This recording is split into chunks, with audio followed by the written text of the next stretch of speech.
Fabio Capello merasa Inter salah satu tim besar di Liga Champions.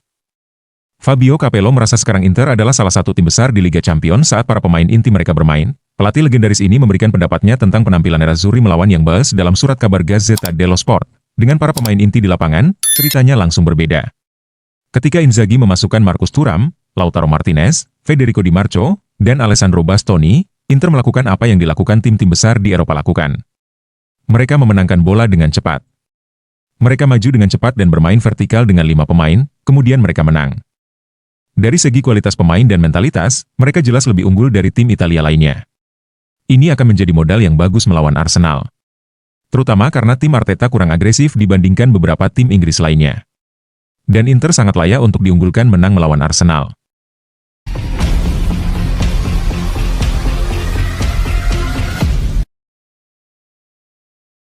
CEO Monza bantah ketertarikan Inter Milan pada Daniel Maldini. Inter Milan telah santer dikabarkan meminati gelandang serang Monza, Daniel Maldini. Namun CEO Monza, Adriano Galliani telah membantah adanya pendekatan dari Inter Milan dalam upaya merekrut mantan pemain AC Milan tersebut. Berbicara kepada wartawan via Internews, eksekutif Brianzoli itu menepi spekulasi transfer antara Nerazzurri dengan Daniel Maldini. Maldini telah muncul sebagai target transfer potensial bagi Inter dalam beberapa minggu terakhir. Di satu sisi, itu adalah ide yang pasti akan membuat banyak orang merasa heran. Itu karena hubungan yang kuat antara keluarga Maldini dan rival sekota Inter, AC Milan. Pemain berusia 23 tahun itu adalah putra dari legenda Milan, Paolo Maldini dan cucu Cesar Maldini. Dia adalah generasi ketiga dari keluarganya yang bermain untuk Rossoneri. Namun di sisi lain, perpindahan pemain antara Inter dan Milan bukanlah hal yang baru. Selain itu, perpindahan itu bisa jadi masuk akal karena Daniel Maldini merupakan profil pemain yang menawarkan sesuatu yang baru di lini serang Inter. Penampilan memukaunya di awal musim ini untuk Monza mendapat perhatian dari banyak klub. Namun CEO Brianzoli, Adriano Galliani menepis banyak spekulasi transfer yang muncul akibat penampilan positif Maldini dan pemanggilannya ke tim nasional Italia. Saya tidak pernah berbicara dengan siapapun tentang Maldini. Ujar Galliani, saya telah berbicara dengan Daniel setiap hari, karena ia mengalami masalah bahu. Namun, ia seharusnya siap untuk pertandingan hari Minggu. Dan sejauh dugaan hubungannya dengan Inter, Galliani menegaskan, tidak ada, saya tidak pernah mendengar apapun tentang itu, Inter tidak pernah mengajukan permintaan apapun kepada kami.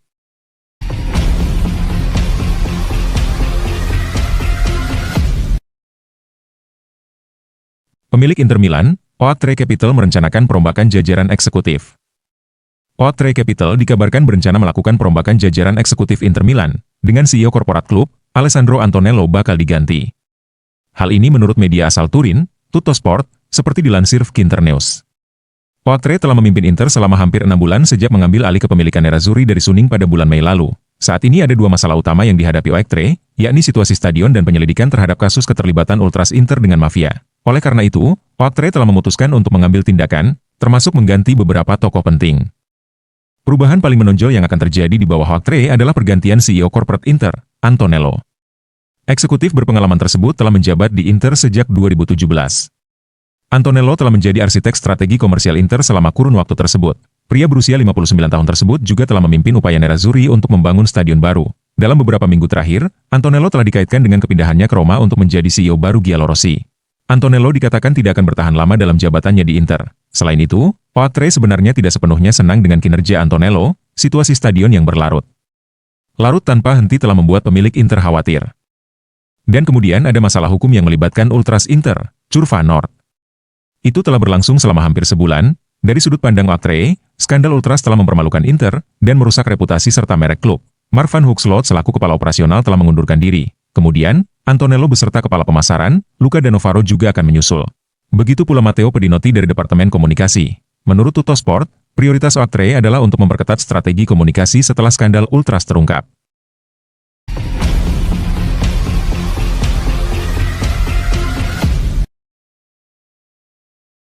Weah dan Buchanan bisa dimanfaatkan Juventus dan Inter untuk goda Jonathan David.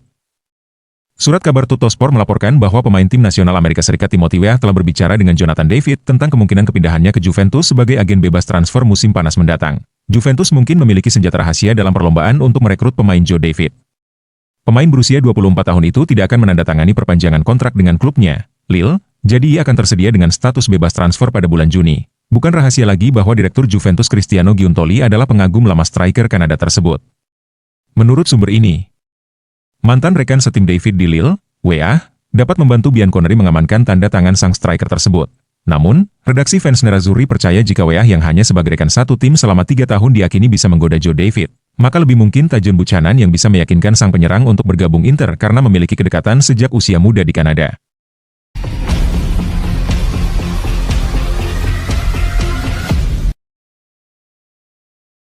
Chiesa cuma sekejap saja di Liverpool. Dirumorkan kembali ke Serie A Januari 2025. Federico Chiesa dikabarkan bisa meninggalkan Liverpool pada bursa transfer musim dingin Januari 2025, hanya beberapa bulan setelah bergabung dengan klub Liga Premier tersebut. Pemain sayap berusia 26 tahun ini menandatangani kontrak dengan Liverpool dari Juventus pada Agustus lalu dengan nilai transfer sekitar 10 juta pound ditambah 2,5 juta pound sebagai tambahan. Perekrutan itu menjadi satu-satunya penandatanganan besar Liverpool di jendela transfer musim panas yang cukup tenang, kendati dianggap sebagai langkah dengan risiko rendah mengingat biaya transfer yang relatif kecil dan pengalaman Chiesa di Serie A. Perjalanan pemain asal Italia ini di Anfield tidak berjalan mulus. Menjelang laga Liga Champions melawan Leipzig kemarin, pelatih Liverpool, Arne Slot, mengakui bahwa Chiesa masih kesulitan beradaptasi dengan intensitas sepak bola Inggris. Dia tidak mengikuti pramusim penuh, saya sudah katakan ini berkali-kali, dan pindah ke liga dengan intensitas yang mungkin lebih tinggi dibandingkan dengan Liga Italia. Kata Slot sebelum kemenangan Liverpool 1-0 di Jerman, jika kami baru menghadapi 2 tim Italia, jadi saya bisa mengatakan ini sekarang. Slot menambahkan bahwa ketidakhadiran Chiesa di pramusim membuatnya sulit untuk mencapai level intensitas yang sama dengan rekan setimnya. Jadi, sulit dikatakan, tapi ini mengecewakan bagi dia karena harus terus keluar masuk sesi latihan. Saya merasa kasihan kepadanya, ucap Slot. Baru-baru ini, laporan dari Italia melalui Calcio Mercato, mengungkapkan bahwa Chiesa berpotensi kembali ke Serie A dengan status pinjaman pada Januari. 3 klub Italia, yaitu Inter Milan, AC Milan, dan Roma, disebut-sebut tertarik untuk merekrut pemain sayap ini. Selama masa pemulihannya, Chiesa memilih bungkam, dan belum ada kepastian apakah ia akan segera kembali ke Italia atau tidak.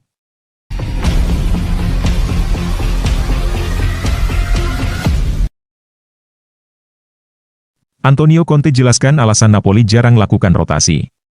Pelatih Napoli, Antonio Conte, menjelaskan alasannya jarang melakukan rotasi meski itu berhasil membuat timnya menjadi pemuncak klasemen sementara Serie A saat ini.